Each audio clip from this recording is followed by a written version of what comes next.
Okay. Start na tayo, Che, no? Mamaya na tayo mag-usap. Isang oras lang naman to. So, purihin ng Diyos. Ayan, darabo tayo ngayon sa ating pong gawain. At bago mamaya pag-pray ni Chairman, tayo muna po ay umawit. Awitan po natin ng Diyos sa oras po nito.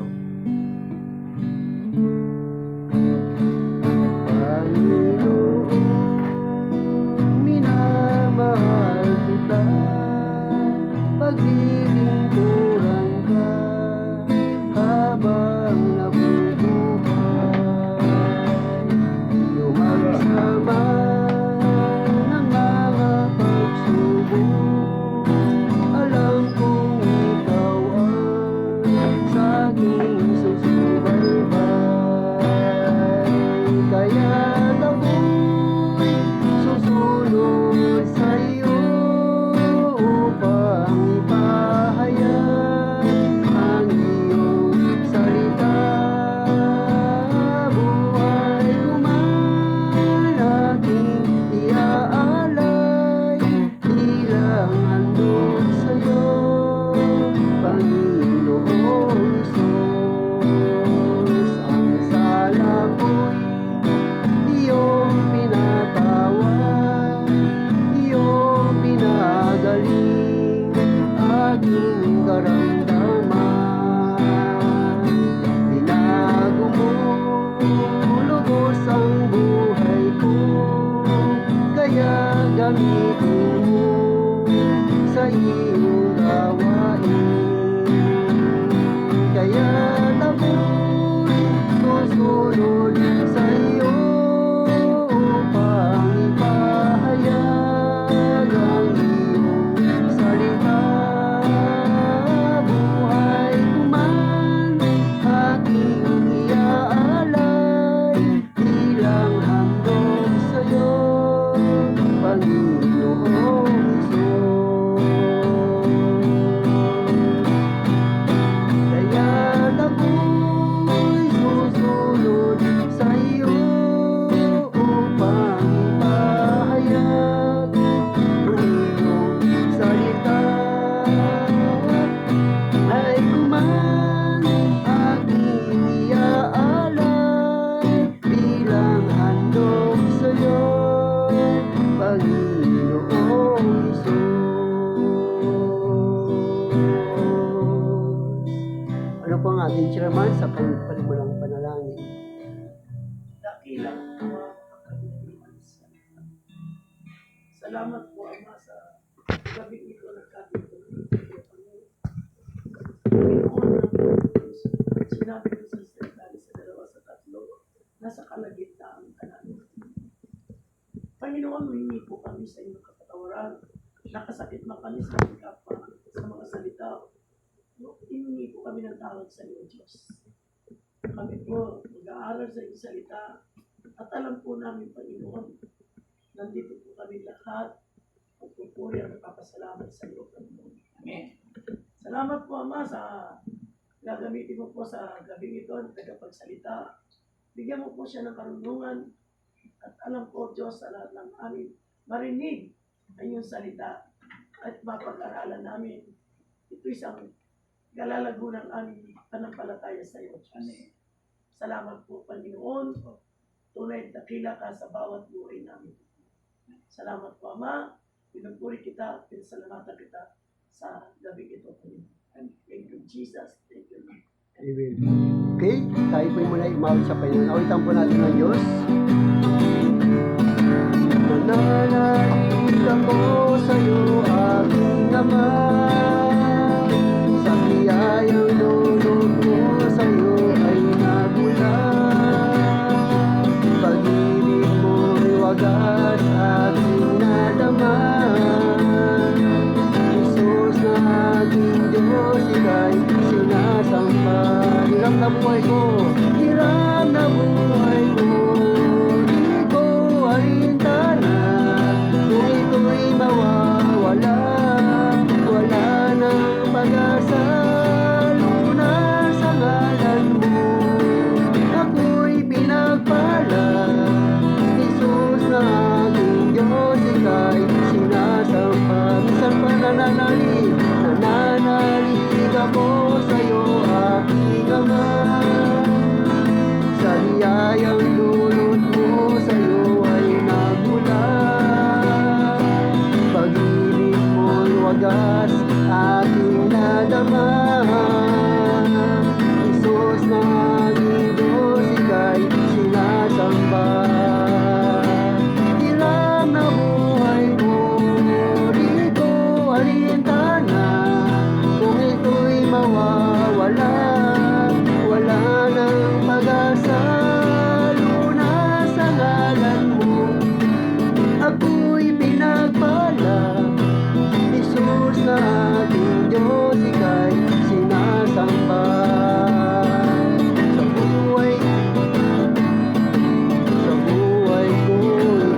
matatagpuan sa'yo.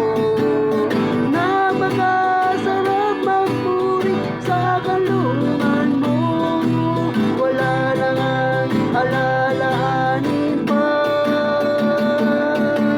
Nakapaligid man ang problema, basta't ikaw, basta't ikaw, basta't ikaw, o Diyos ang pag-asa sa buhay ko, sa buhay ko, ikaw ang bukas.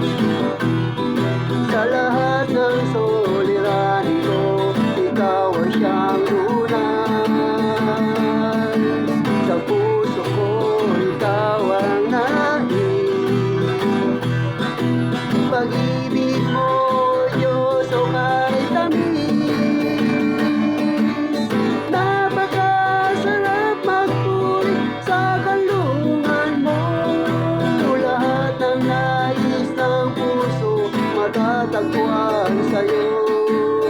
Napakasarap magpuri sa kalungan mo, wala na ngang alalahanin pa.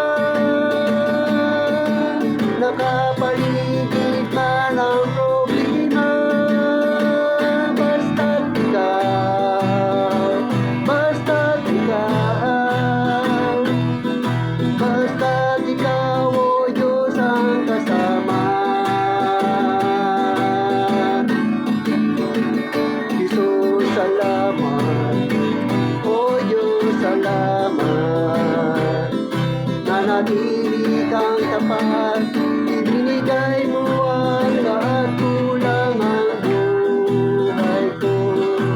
Maging ang mundo sa laki at lawak ng pag-ibig mo, dakila ka, dakila ka, dakila ang pag-ibig mo, dakila ka, dakila ka, dakila ka, dakila ang pag-ibig mo. Jesus, minsan pa, Jesus, salamat, Jesus, salamat, o Diyos, salamat. Nanatili kang tapat, ibinigay mo ang lahat, kulang ang buhay ko. Maging ang mundo sa laki at lawak ng pag-ibig mo, dakila ka, dakila ka, dakila ang pag-ibig mo, dakila ka, o Diyos, dakila ka, dakila ka, dakila ang pag-ibig mo, o Jesus. Dakila ka, o Diyos. Hallelujah, Lord. Patuloy po natin purihin ang Diyos, dakilain po natin siya. Sinasamba ka namin sa oras po ito, Diyos, sa Espiritu katotohanan, sa mga bagay na hindi namin nahihipo, sa mga bagay na hindi namin nabubuhat, sa mga bagay na hindi namin nakikita, sapagkat ikaw ay Diyos sa Espiritu. Kaya dapat ka na namin sambahin sa mga bagay na ito, Diyos. Hallelujah. Patuloy po natin purihin ang Diyos sa oras po ito. Lumalapit ako, pagpupuri sa'yo. Nais ko madama ang presensya mo. Umaawit ako, sumasamba sa'yo. Jesus, Diyos ka ng buhay ko.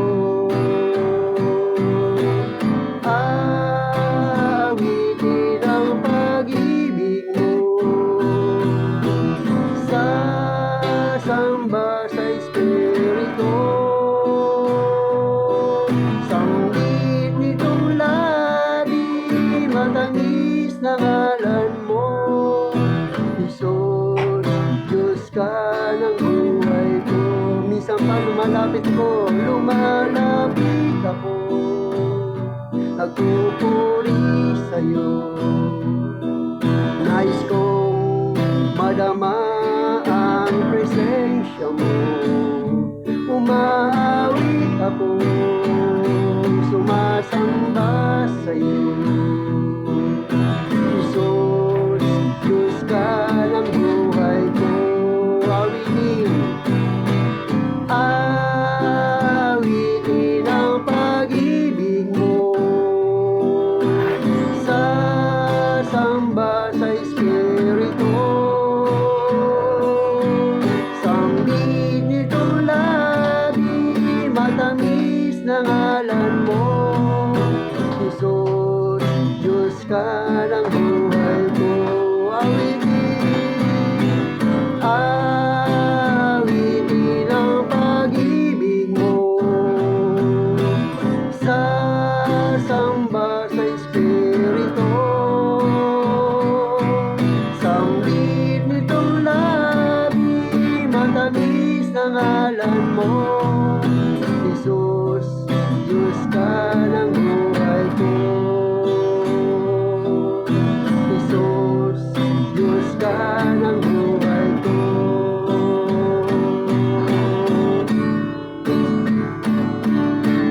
Ikaw lang ang pag-asa ko, tanging ikaw ang buhay ko, Jesus.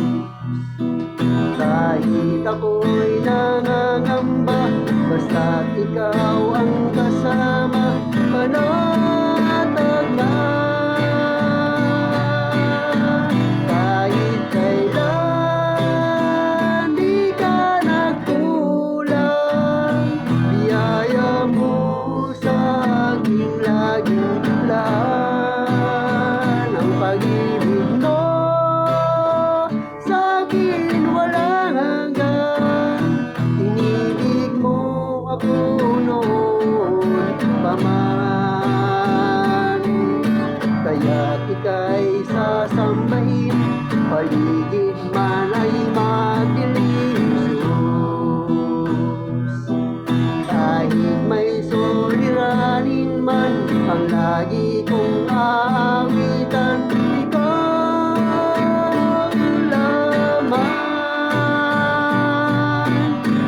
Kahit kailan di ka nagkulang, biyaya mo sa aking laging ulan. Ang pag-ibig mo sa akin walang hanggan. Ibig mo noon pa man, Panginoon, dakila ka kapalit sa dalangin ko. Ako'y inibig mo kahit ako ay ganito. Walang katapusan ang pagmamahal mo. Walang pinipili ang puso mo. Kahit kailan di ka nagkulang, biyaya mo sa aking laging ulan. Ang pag-ibig mo sa akin walang hanggan. Inibig mo ako noon pa man. Inibig mo ako noon pa man.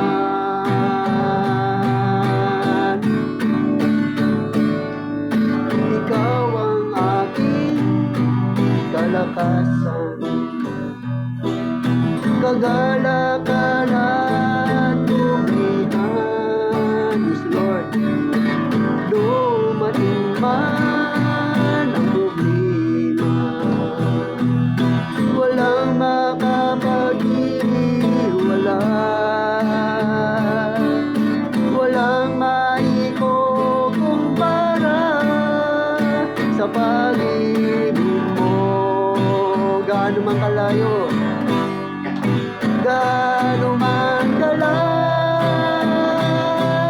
ang langit, pag-ibig mo'y para sa lahat.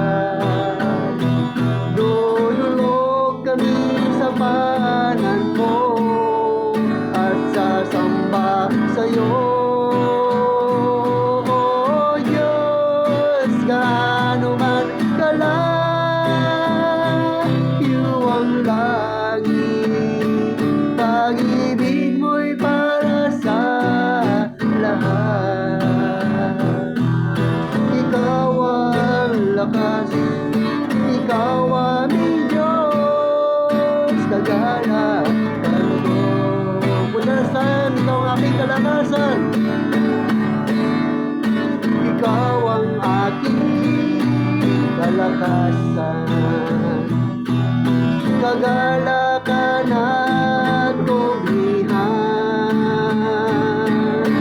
Dumating man ang problema, walang makapaghihiwalay, walang maikukumpara sa pag-ibig mo.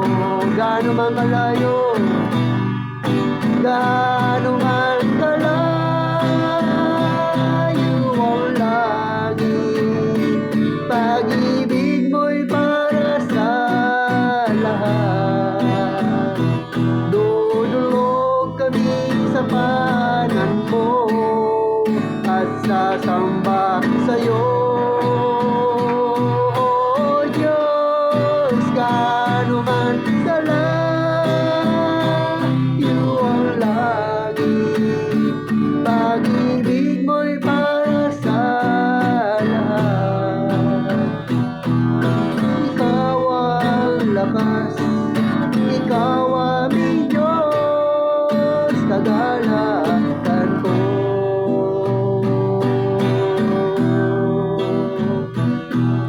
Ikaw ang lakas, ikaw aming Diyos, kagalakan ko.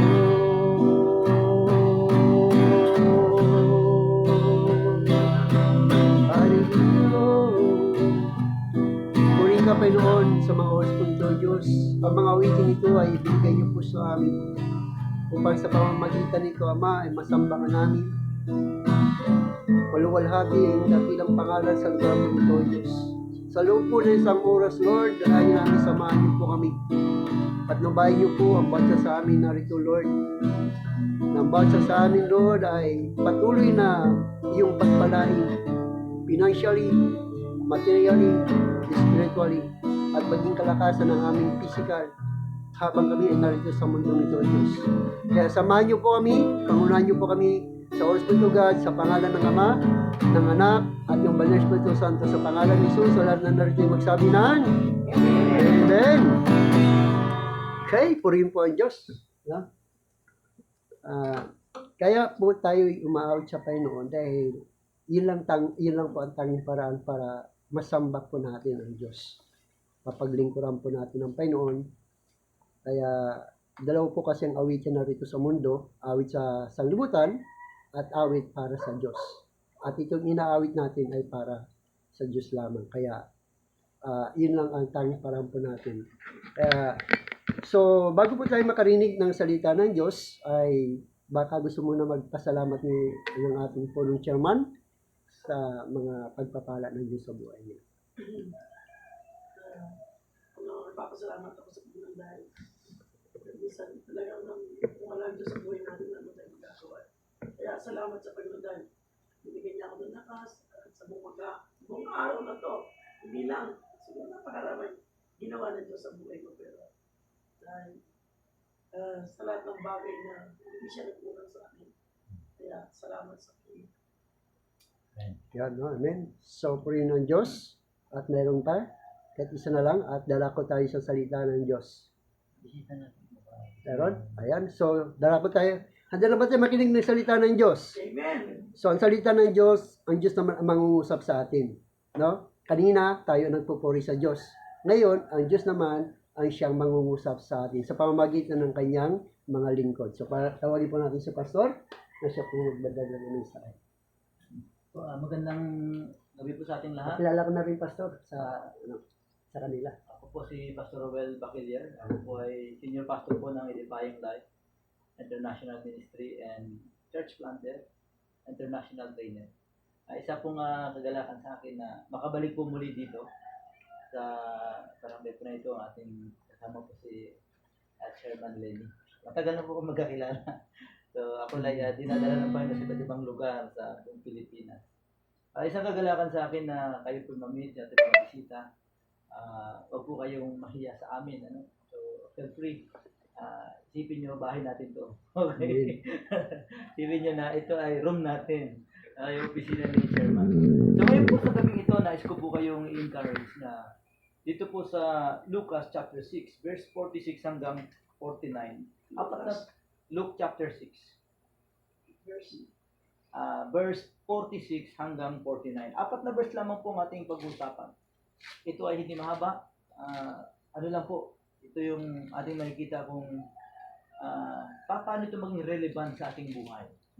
Iba't iba ang status, iba't iba ang ating background, iba't iba ang ating pinagdadaanan. Pero paano ito maging significance sa ating buhay, yung Word of God nating maririnig. Ito po sabi ng 46, at bakit tinatawag ninyo ako, Panginoon, Panginoon, at di ninyo ginagawa ang mga bagay na aking sinasabi. Marami pong tumatawag sa Diyos na Panginoon, Panginoon. Pero ang nagkakaproblema po sa application, kasi bakit maraming corrupt? Bakit maraming mga pumapatay? Lahat yung tumatawag sa Diyos, nagsisimba pa. So, ito po yung punto natin. Lahat po, kahit anong sekta tumatawag ng Panginoon. Now, sabi niya po, ang bawat lumalapit sa akin, ito po, ang bawat lumalapit sa akin at pinakikinggan ang aking mga salita at ginagawa tatlong bagay. Ituturo ko sa inyo kung sino ang katulad niya. So, illustration po sa ating lahat ay meron pong dalawang ilustrasyon ang Bible sa atin na sinulat po ni Luke. Si Lucas po ay hindi po siya kasama sa 12 disciples. Siya po isang doktor na masugid na tagasunod ng ating Panginoong Hesus. Now, ito pong Biblia ng Katoliko, ano pa man, pare-pareho lang po lahat yan. Sa akin po, nasa tablet lang. Now, ito po sabi niya, kapag ikaw po lumapit kay Jesus, lumapit ka at pinakinggan mo ang kanyang salita, katulad ngayon, nakikinig ka ngayon, at ang sabi niya, at ginagawa, i-apply mo sa buhay mo, sabi niya, meron siyang dalawang ilustrasyon. At ito po ang pinaka-relevant sa atin. Siya ay tulad sa isang taong nagtatayo ng bahay na humukay ng malalim at inilagay ang patibayan sa bato. At nang dumating ang isang baha, ay hinampas ng agos ang bahay na yaon at hindi nakilos sapagkat natitirik na mabuti.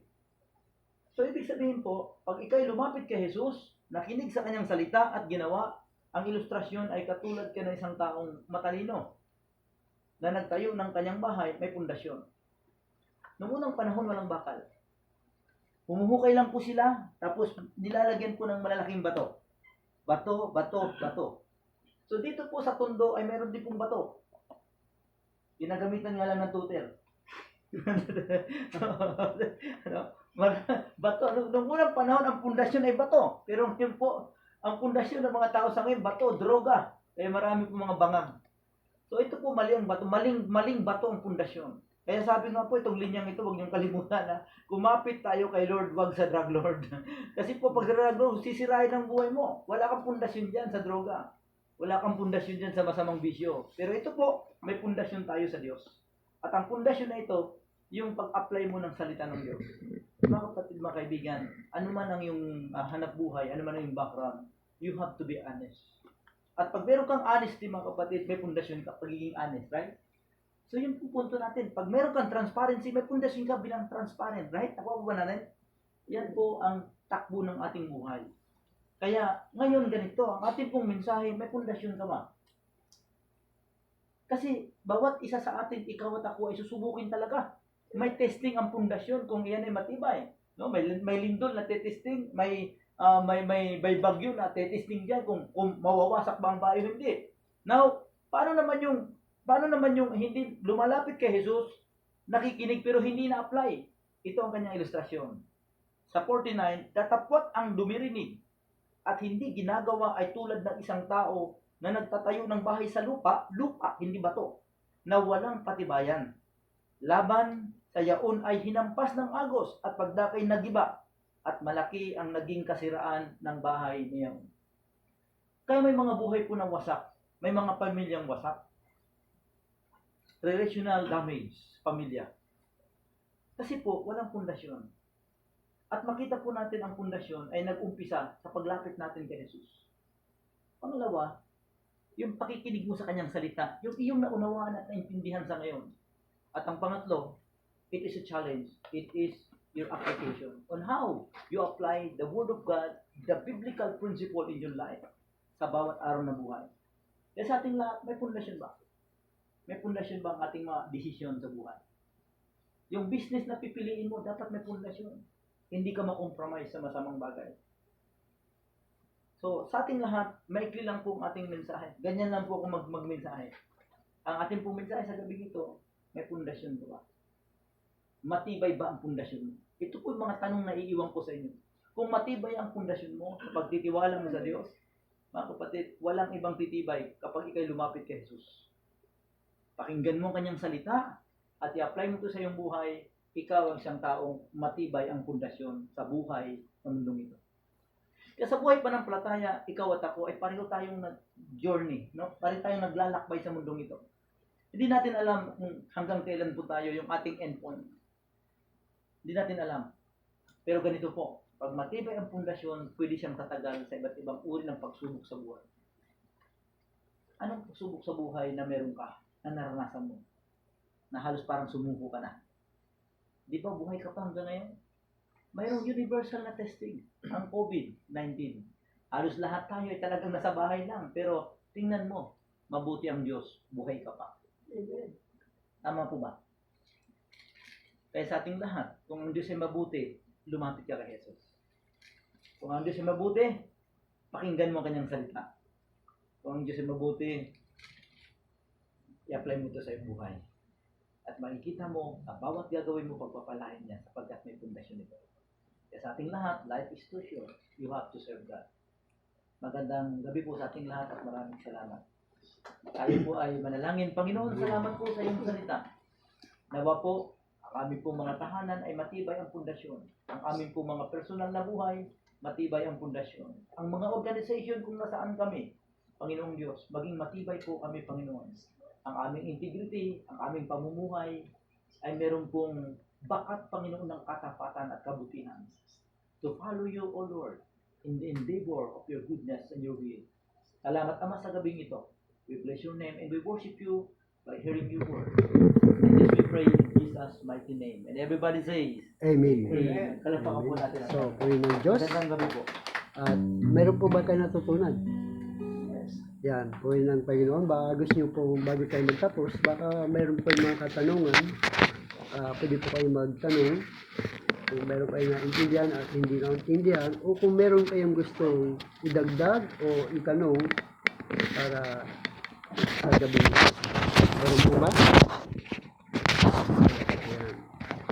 So, meron pa rin po tayo itong minuto.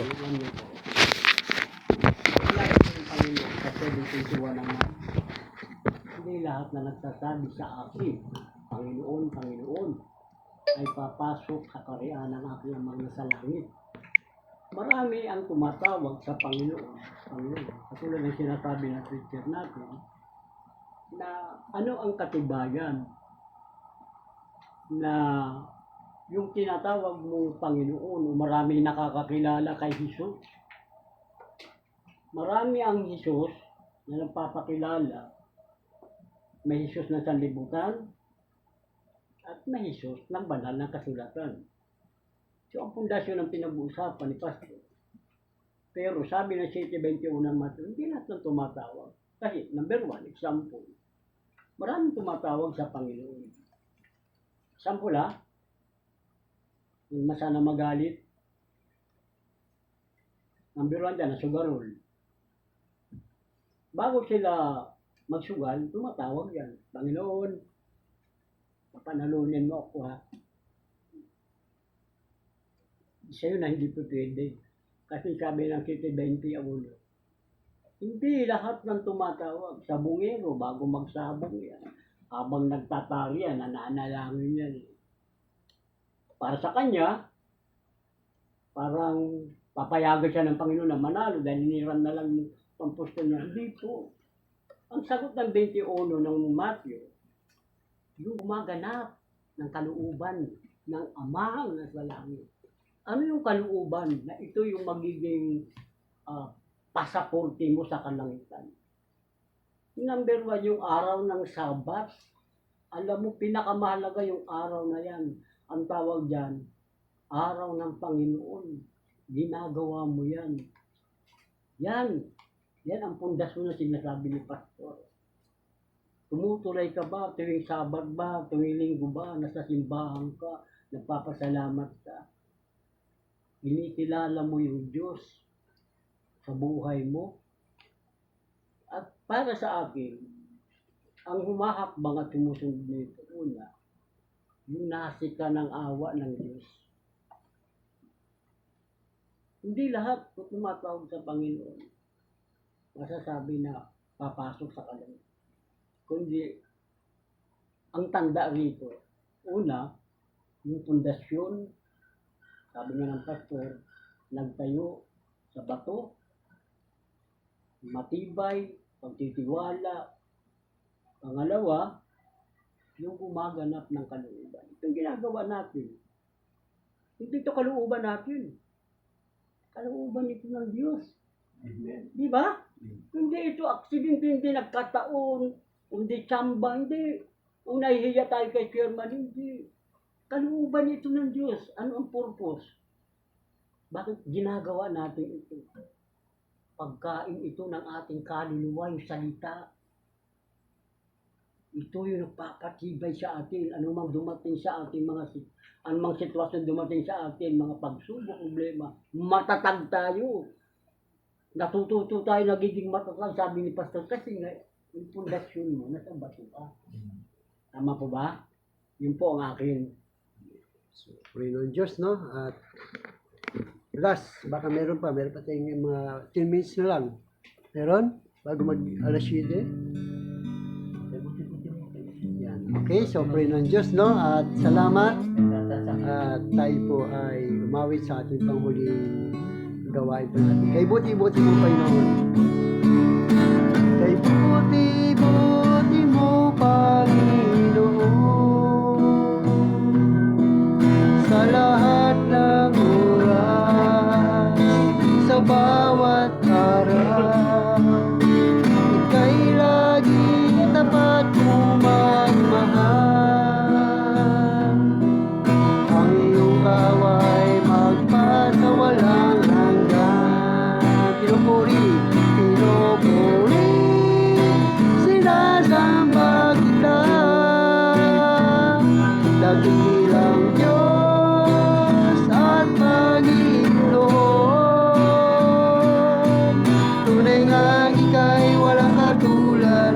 Tunay ngang ika'y di nagbabago. Kay buti ng Diyos na sa akin ay nagmamahal. Minsan pa kay buti-buti mo, Panginoon.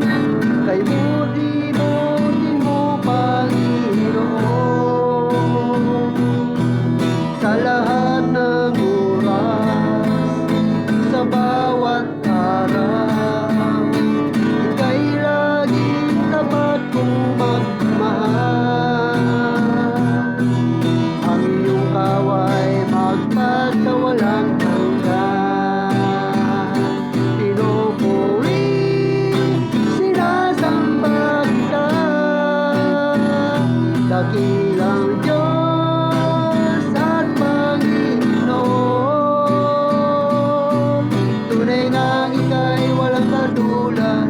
Tunay ngang ika'y di nagbabago. Kay buti ng Diyos na sa akin ay nagmamahal. Pinupuri, sinasamba kita. Dakilang Diyos at Panginoon. Tunay ngang ika'y walang katulad.